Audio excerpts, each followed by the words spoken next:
كابتن مش سهل انه تكون يعني تدرب حارس بقيمة ايمن البلبولي، حارس يعني مش خليه ديما متحمس متحفز لانه هو حارس دولي، حارس في المنتخب. كانت مهمة مش سهلة زاد. طبعا لان احنا انا مثلا بالخصال متاع ايمن زاد في الفترة دي قعدنا 6 سنين والحمد لله خلال ال6 سنين انك انت تحافظ على ان يبقى حارس النجم الساحلي اللي هو ايمن البلبولي هو الحارس الاول لمنتخب تونس، دي مش سهلة.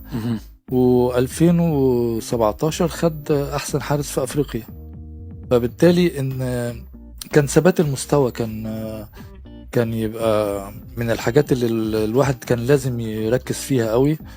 وايمن من الشخصيات اللي تقدر تشتغل معاها على قد ما هو عنده اسم كبير وكده، لكن كان مطيع جدا وكان يجي من اكتر الناس اللي تسمع الكلام، لدرجة انه حتى لما كان مثلا يغيب عليا شوية في المنتخب ولا حاجة يقول لي كابتن النبي اعمل لي رابيل على الحاجات بتاعتنا عشان افتكرها. فتلاقيه متعاون جدا وعارف مصلحته فين، وعارف هو ايه الحاجات اللي هو محتاجها.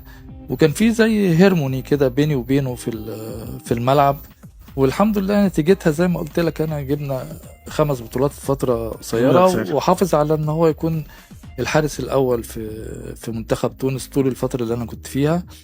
ده غير ان كل الحراس اللي كانوا معاه عندهم بصمة كبيرة وكلهم لعبوا، يعني بودربالة لعب وعنده بصمة كبيرة، نديم لعب، ايمن بن ايوب لعب، زياد جبالي لعب. يعني حتى ايمن مش من النوع اللي هو كان متفرد ان هو يبقى مع حد، بالعكس ده هو ساعات لما كان هو يغيب شوية وواحد يبقى موجود لوحده ما يقدرش يكمل. فبالتالي هو كان عنده برضو روح الجماعة دي كانت ممتازة، والمجموعة اللي انا اشتغلت معاها بصراحة كلها كانت من مميزة جدا.